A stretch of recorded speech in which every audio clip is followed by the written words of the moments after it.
ফুসকে, তুই কি জানিস একটা মেয়ে না তোকে না লাখপতি বানাতে পারে? কেমন করে ফুসকেদা? তার জন্য অবশ্যই আগে তোর কোটিপতি হতে হবে। তোরা অনেকক্ষণ ধরে বক বক করছিস, এবার এখন চুপ কর, স্যার আসছে। Good morning sir. Good morning sir.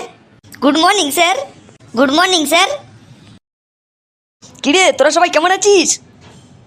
Sir আমরা সবাই সুস্থ আছি, ভালো আছি, সফল আছি। এবার আপনি শুধু পড়া ধরুন স্যার। তা বেশ বেশ, তোরা এখন সকলেই বস। পেচি তুই উঠে দাঁড়া, আর বাদ বাকি সবাই তোরা এখন বস। আরে পেচি তুই বলতো আজকালকার মানুষ কেমন দেখতে? স্যার আজকালকার মানুষের কথা কি বলবো, আজকালকার মানুষ হলো পুরো বেঈমান। কেননা সব মানুষের কাছে শুধু কেউ বেঈমানি করে, কেউ লোভী, কেউ পাপী, এরকম।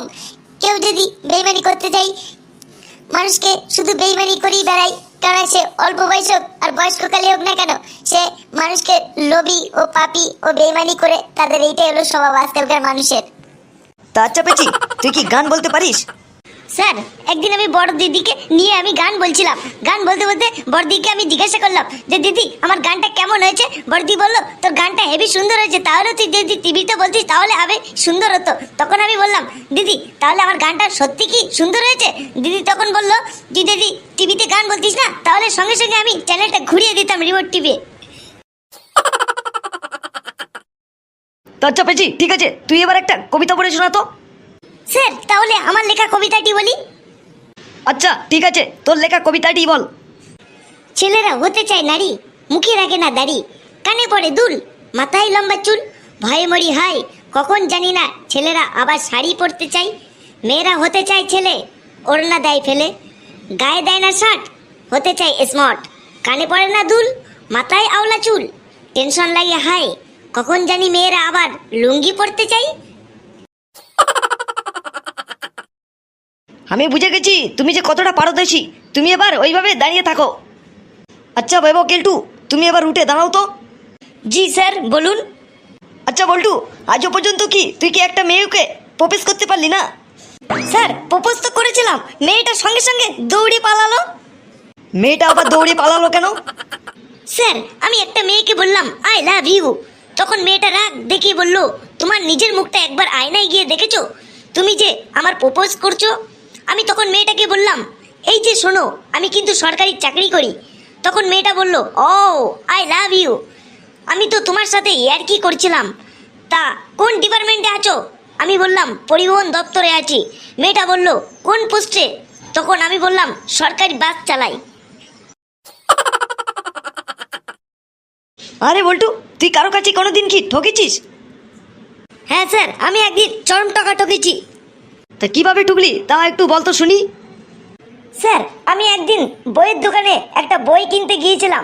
দোকানদার বলল দাদা আপনি এই বইটা নিয়ে যান, এটা একটি খুব ভয়ঙ্কর বই, এতে কালো জাদু সম্পর্কে লেখা আছে। আমি বললাম দাদা দাম কত? দোকানদার বলল মাত্র 3000 টাকা।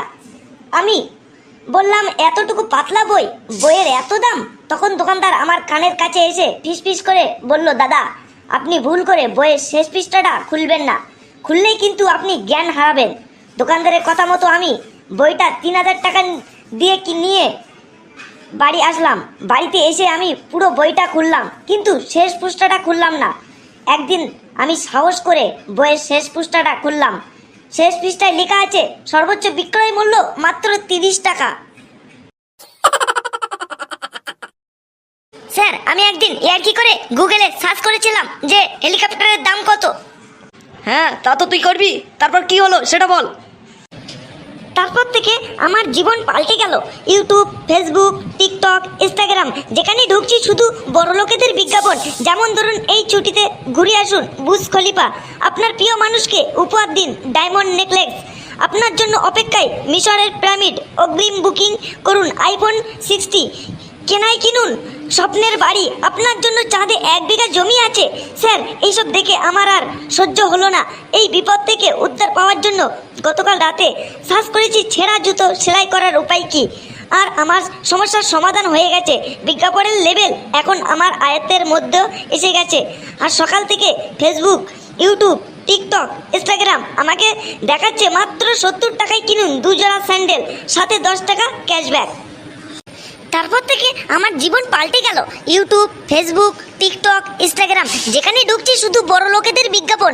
যেমন ধরুন, এই ছুটিতে ঘুরে আসুন বুর্জ খলিফা, আপনার প্রিয় মানুষকে উপহার দিন ডায়মন্ড নেকলেস, আপনার জন্য অপেক্ষায় মিশরের পিরামিড, অগ্রিম বুকিং করুন আইফোন 60, কেনাই কিনুন স্বপ্নের বাড়ি, আপনার জন্য চাঁদে 1 বিঘা জমি আছে।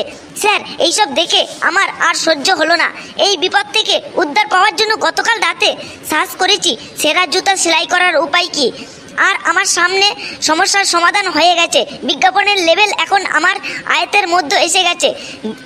আজ সকাল থেকে ফেসবুক, ইউটিউব, টিকটক, ইনস্টাগ্রাম আমাকে দেখাচ্ছে মাত্র 70 টাকায় কিনুন 2 জোড়া স্যান্ডেল, আর সাথে পান 10 টাকা ক্যাশব্যাক। স্যার,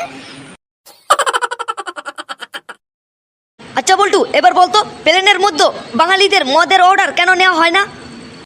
স্যার, এই কারণে মদের অর্ডার নেওয়া হয় না। 2 প্যাক খাওয়ার পরে ইংরেজরা বলে আই উইল স্পিক নাও, জার্মানিরা 2 প্যাক খাওয়ার পরে বলে আই ইউজ মাই ল্যাপটপ, আর চীনেরা 2 প্যাক খাওয়ার পরে বলে আই লিস্টিং সং, আর বাঙালিরা 2 প্যাক খাওয়ার পরে বলে আমাকে ছেড়ে দে, এবার শালা আমি প্লেন চালাবো। আচ্ছা কেলটু, তুই কি ভিক্ষুককে দান করিস না? স্যার, আমি তো ভিক্ষা দিই, কিন্তু একদিন একটা মাতাল ভিক্ষুক আমার কাছে এসে ভিক্ষা চাইছিল। আমি ভিক্ষুককে বললাম, আপনার কাছে কি 100 টাকা ভাঙতি আছে? ভিক্ষুক বলল, হ্যাঁ আছে। আমি তখন বললাম, আপনার কাছে যে টাকাগুলি আছে ওগুলি আগে শেষ করুন, তারপরে ভিক্ষা চান। বাবা কেলটু, তুমি অনেক বলেছো, এবার এখন তুমি ওই বিয়ে দাঁড়িয়ে থাকো। আচ্ছা বল্টু, এবারে তুই দাঁড়া তো। জি স্যার।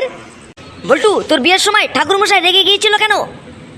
স্যার, আমার বিয়েতে 7 পাক ঘোরার সময় ঠাকুরমশাই আমাকে বলল, বাবা তুমি পেছনে থাকবে আর বউ সামনে থাকবে। স্যার, 1 পাক পুরো না হতে হতেই সামনে আমি চলে গেলাম। তখন ঠাকুরমশাই বরপক্ষকে বলল, এই যে শুনছেন, এই বিয়ে 4 বার, বর বউকে টপকে আগে চলে গেল, বরটা কি পাগল না কানে কম শোনে? তখন বরপক্ষরা বলল, না না ঠাকুরমশাই, ও পাগল না, আবার কানে খুব ভালো শোনে। আসলে বর হলো ড্রাইভার, তাই তো ওভারটেক করার অভ্যাস আছে, তাই ওভারটেক করে ও সামনে চলে গেল।